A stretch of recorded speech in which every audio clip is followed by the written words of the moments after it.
Hey guys, what is up and welcome back. So today's video is my Project Comeback week 3 review. It's crazy to say that.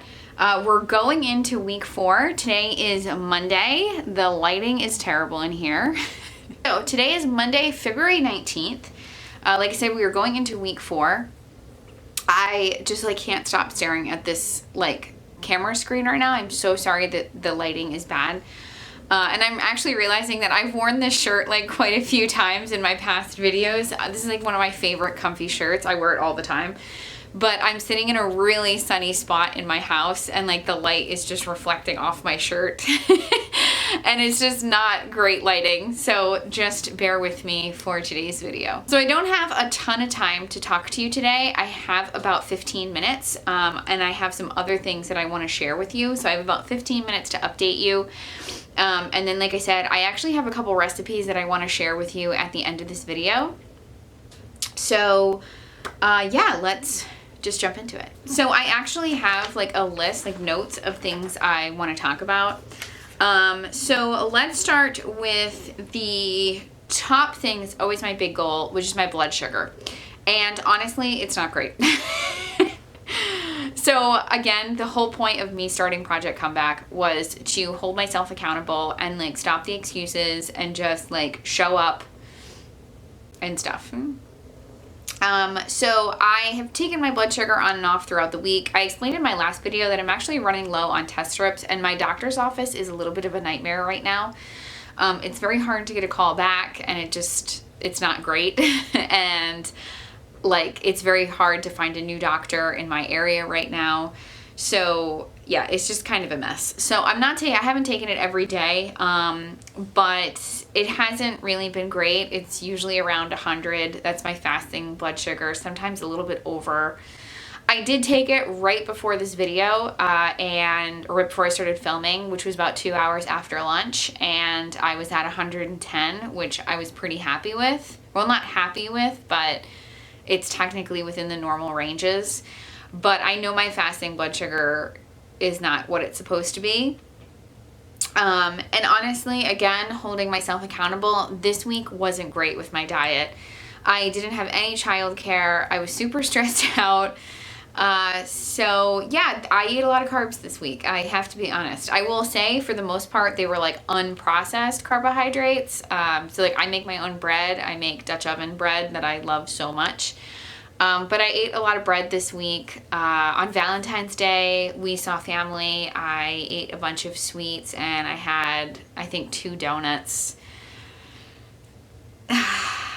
Again, I'm holding myself accountable. And it's just really frustrating, honestly. And not frustrating that I'm not ashamed of my diet. Overall, I think my diet's pretty good. But it's just so, it's just a wow, I can't believe I'm this metabolically unhealthy and I'm this insulin resistant. To see a slice of bread just spike me through the roof, you know? It's just a little bit of a wake-up call, honestly. So I'm definitely gonna do better on that this week. I really want to make a conscious effort to take a break, not eat so many sweet potatoes, not eat so much bread, not eat so many donuts. This week is already way better. I have childcare this week, so I'm already way less stressed out. But yeah, I just, like I said, I have to hold myself accountable and my diet was not that great this week. It was good, but not what it should be. And honestly, I think my blood sugar reflects that. So next up, I guess a really positive is I exercised 5 days a week this past week. Super exciting. I did Monday, Tuesday, Thursday, Friday, Saturday. Super happy with it. I'm so proud of myself, honestly, truly. This is my second consecutive week exercising and meeting my goal. And I'm celebrating my wins. I am so proud of myself that I showed up every single day and got the work done. Like I said, today's Monday going into week 4. I already got my workout in this morning. And I'm feeling really good, honestly. I'm definitely not happy with some things, and I know I have to make changes, but I am so proud of myself for showing up in the way that I am with exercise. The scale has gone down, which is really nice. I believe this morning, I'm gonna check really quick, I think it was 148. You guys know the story with the scale. I'm not committed to a certain number or anything like that. Let me see. Yeah, it was 148. I'll pop it up on the screen as well. But I started at 152, so I'm not tied to a number on the scale, but I would like to see it go down, and it is slowly going down. So that's, again, a win for me. I'm excited about that. Something that I didn't talk about in my last video, I don't think, was stretching and mobility. That was also a big goal of mine for Project Comeback. And I don't have any clips, or I didn't really film myself, but I have been this week a little bit more consistent with nightly stretching and just doing my mobility work after the workouts. And honestly, I feel a lot better. Like, I just have less aches and pains, which is great. I'm very excited to keep on that. I definitely need to work on my flexibility. I have lost a lot over the past 2 years. And there are some things that are becoming harder, and like simple things like getting out of the car. That's like one that, you know, I struggle with because of my hip flexibility, and my hip mobility is so bad. There are certain exercises that I struggle to do. Like, I really can't do any side lunges, again, because like my hips are just so tight. So I've been working on that, and that's definitely a big goal going forward, is keeping up with the nightly stretching and the mobility work after my workouts. As far as waking up at 5, did not happen this week, and I kind of expected it not to happen. I wanted to, but it just hasn't. Like I said, last week was really stressful with having absolutely zero help in terms of childcare, when normally we do have help with it. So I have been getting up a little bit early. I've been getting up around 5:40, 5:30, 5:40, and I love it. It's wonderful. It just gives me a few minutes before Luca wakes up. But I would like to push that back, and I would like to start getting up at 5. So that's kind of just like an ongoing goal that I have, and always working toward that. But yeah, like I said, waking up at 5:30 or 5:40 has been wonderful. Luca usually wakes up anywhere between like 6:15 and 6:45.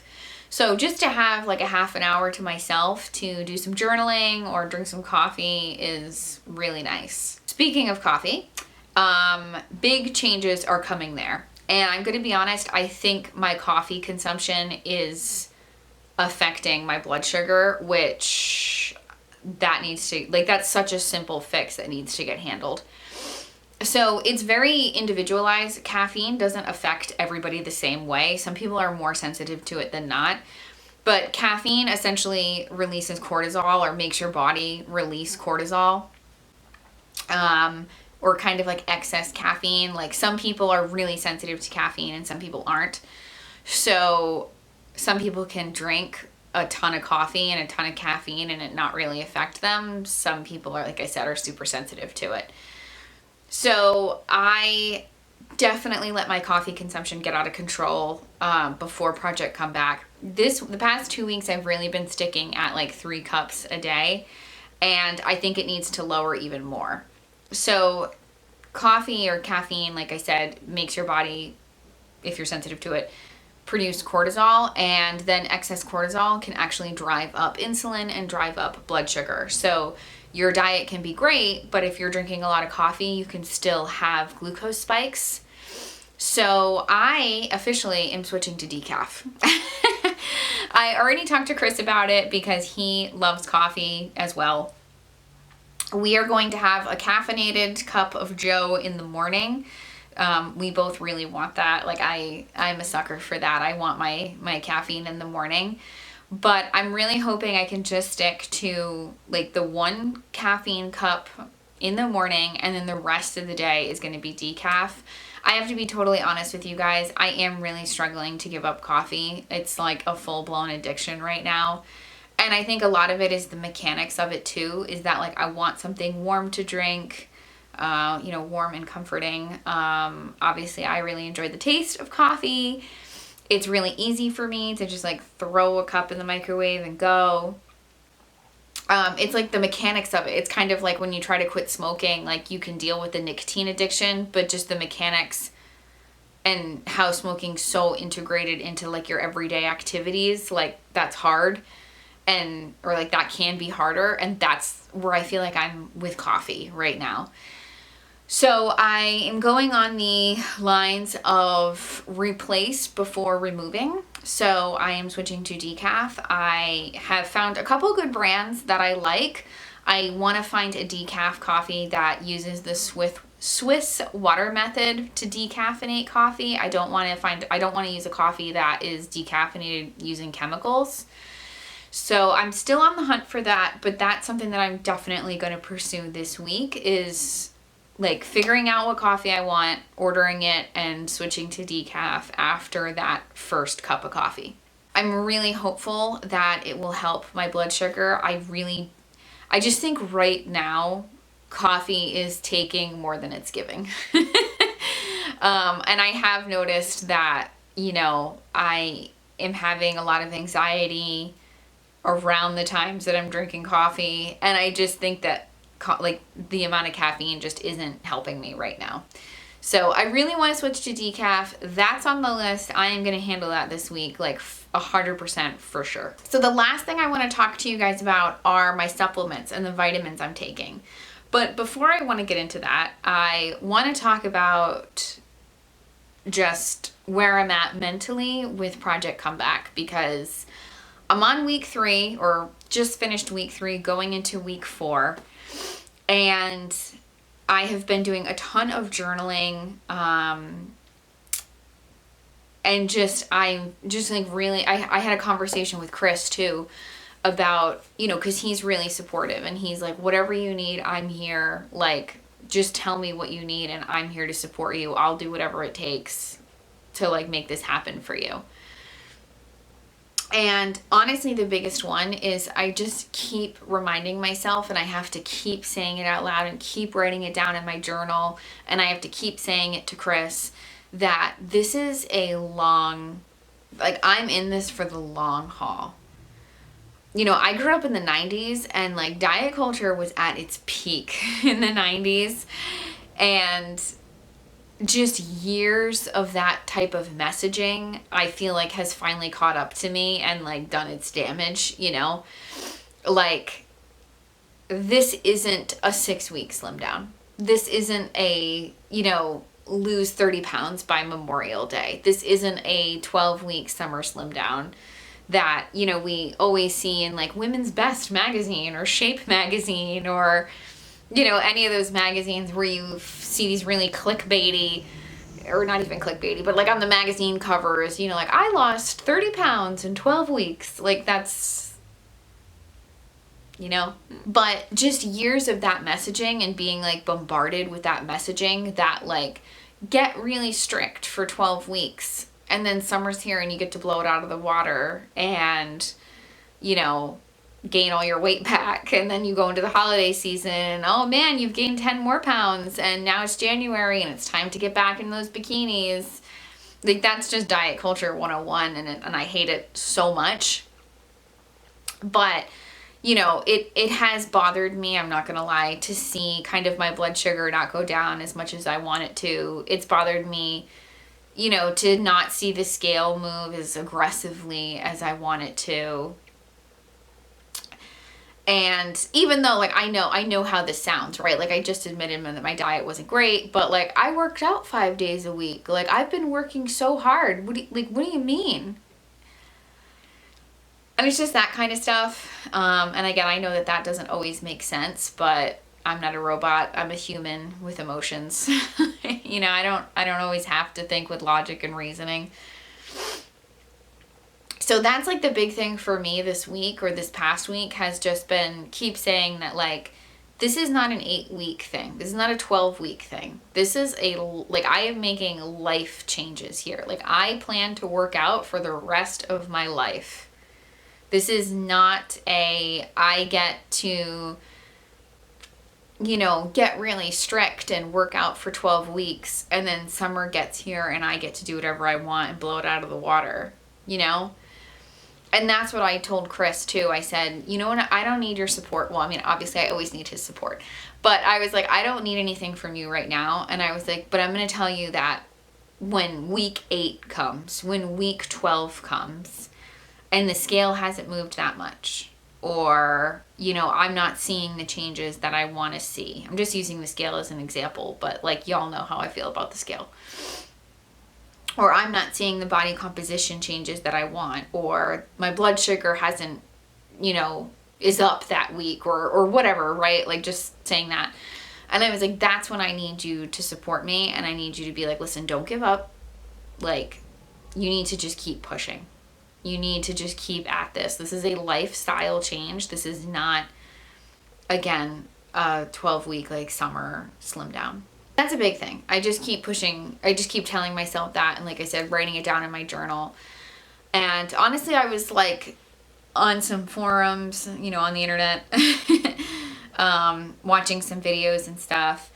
And it can take, you know, months to a year to reverse insulin resistance and prediabetes. You know, some people are really aggressive with it and they can reverse things in weeks, but most people it takes months to a year to, you know, reverse prediabetes and reverse insulin resistance. So I'm in this for the long haul. Like I said, that's just been a big thing for me mentally this week. So not something that I've been struggling with, but almost like, okay, wow, like this is my new life. You know, I'm not going back. Like, this isn't a 6-week slim down. Like, this is my new life. These are the new habits that I'm going to have for the rest of my life. So I've already gone over the time that I said I had. So I really have to wrap this up very quickly.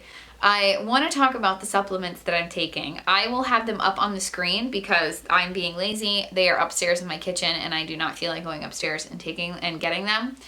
I am taking 4 supplements right now. I am taking a multivitamin. I take the Full Well Prenatal Multivitamin. I was not super consistent with vitamins while I was pregnant and even the first year. So I definitely think that I am dealing with some postnatal depletion. I really like Full Well prenatals. They really do have awesome optimal levels of vitamins and minerals for, you know, a postnatal woman. So I am on that. I am on an omega-3 supplement. Honestly, I think most people should be on an omega-3 supplement unless you're eating salmon like 3 times a week, which if you are, that's awesome. But omega-3s are just a essential fatty acid that is super good for your brain. It's super anti-inflammatory. So I am on that.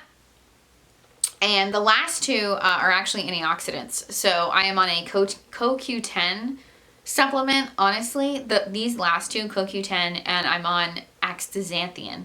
Astaxanthin is a carotenoid, but what makes astaxanthin special is that it can actually pass the blood-brain barrier, whereas some carotenoids and antioxidants can't.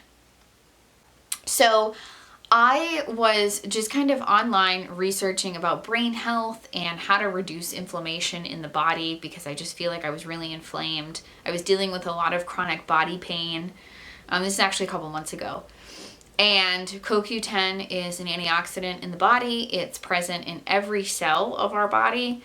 So I was like, and it decreases as you age. So it's generally considered safe for healthy adults. So I was like, you know what? Like, screw it. I'm just going to buy CoQ10, see how I feel. Okay, cool. So I started taking that. Then I heard about astaxanthin. There were a couple studies that I had heard about like just how amazing it is for brain health, how it can be protective against like neurodegenerative diseases. And again, just like overall wonderful for brain health. And as well, it is a super powerful antioxidant, really good at reducing inflammation in the body. So I started taking those. And then I ran out of both of them. This was actually a couple weeks before Project Comeback started. And it was kind of one of those things where I was like, well, I don't really feel any different. So I'm just going to stop taking them. I'm not going to waste my money. And holy crap, I do feel a lot different. It's just one of those things when it becomes your new normal, you don't realize it. But when I am taking CoQ10 and astaxanthin, I can't tell you how good I feel mentally. A lot of less brain fog, just overall energy levels, like really, really good. So as always, I'm not a doctor. I am not any type of medical professional. Like, y'all do your own research. Please do not take any medical advice from me. You talk to your doctor, like decide what's on a good supplement like regimen for you. I can just tell you what I'm taking, just part of my Project Comeback kind of, I don't even know what I want to call it, my process and to become my best self. But I can say that those 4 supplements have totally changed. Like, I feel so much better, just again, mentally, having so much more energy, having less brain fog, and honestly, overall, like less body pain. So that is it for me today. Like I said, we're going into week 4. I am super excited. But to wrap up this video, we're actually going to switch to a voiceover, and I have 2 recipes that I want to share with you. I have a bone broth hot chocolate that I've really been enjoying, and then I have Whole30 Paleo Sloppy Joes. So let's switch over to a voiceover, and I will share those 2 recipes with you, but that is going to wrap up the video. I love you guys from the bottom of my heart, and I will see you next week. Bye, guys! Hey guys, Editing Jessica is here to take you through the end of this video. So first up, I am doing a bone broth hot chocolate. I am showing you everything that I'm using. I also really recommend this protein powder. It is amazing. I'll have everything linked in the description box. But this is a very simple recipe. Essentially, I'm just combining a half a cup of bone broth, a half a cup of vanilla almond milk, a scoop of protein powder, and some salt. And that's it. You can either heat it up on the stove prior to mixing everything together. I just heated it in the microwave on this day, but I've done both and it's totally fine. Just make sure that the liquid is not too hot, otherwise your protein powder will curdle. This has been something I've been drinking for about a couple weeks now, honestly, trying to cut down on coffee. This is such a great alternative to it. Like, it's still something warm to drink and comforting, but it's a great source of protein. Pretty easy to come together, and it tastes really, really good. I definitely recommend just a little bit of salt. Like, oh man, I love like salty hot chocolate. It is honestly the best. And I'm using my little milk frother to blend that all together. You could totally blend this. I've also done that. I actually like it better in the blender, but my blender was dirty. But it is so good. So next up is something really exciting. This is from the blog, The Wooden Skillet. I'll have the recipe linked down below, but it is a paleo sloppy joe. So the first thing I'm doing is just roasting up some sweet potatoes, just throwing some salt, pepper, garlic powder, nothing crazy on those potatoes, and throwing those in the oven. And while those cook, I am starting some garlic in my cast iron pan with a little bit of avocado oil and just cooking that down until it gets all nice and fragrant. You can never have too little garlic. I always double the recipe because that's just how we do it in our house. So once the garlic is looking good, you'll combine half a cup of, just a half diced green pepper, a fourth a cup of yellow onion, and a fourth a cup of red onion. And again, just saute those for, I don't know, I probably did 5 minutes. Just to get those a little bit soft. They don't have to be cooked all the way through, but you definitely want them like cooked enough. And then you will add your ground beef and just cook all that down together. You can drain the excess grease. My ground beef was very lean, so I actually didn't drain it. I just didn't feel like it needed it. Like, I didn't feel like I needed to drain it. Um, so just let all that cook together and get all tasty and delicious. And then this is where the fun happens. So I've never made like a sloppy joe from scratch before. I've always just like buyed like the canned sloppy joe. But this came out so good, guys. This is a 10-10 recipe. Everybody loved it. Absolutely delicious. You're going to mix Dijon mustard, regular mustard, or yellow mustard, ketchup, coconut aminos, salt, pepper, tomato paste, chili powder, and apple cider vinegar. Again, I'll have the actual recipe linked down below for the exact measurements. But you're just going to stir to combine. You can certainly use like a low sugar ketchup if you want, just to kind of watch your sugar if you're doing that. I honestly should have used a low sugar ketchup, but I did not have any. I just had regular ketchup. But honestly, guys, this was a 10-10. Like everybody loved it. I'm 100,000% adding this into the rotation for dinners. I'm going to make a double batch next time. It was absolutely delicious. So you'll see in just a couple seconds, I served mine over the roasted sweet potatoes and I added a little bit more Dijon mustard just on top. And I served it with pickled red onions. The pickled red onions just take it to the next level. It is so good, guys. I can't recommend this recipe enough. You'll see my pure joy in just a second. So that is going to wrap it up for me. I hope you guys enjoyed these recipes. If you guys try them out, definitely let me know on Instagram or comment on this video. I love you guys from the bottom of my heart, and I will see you next week.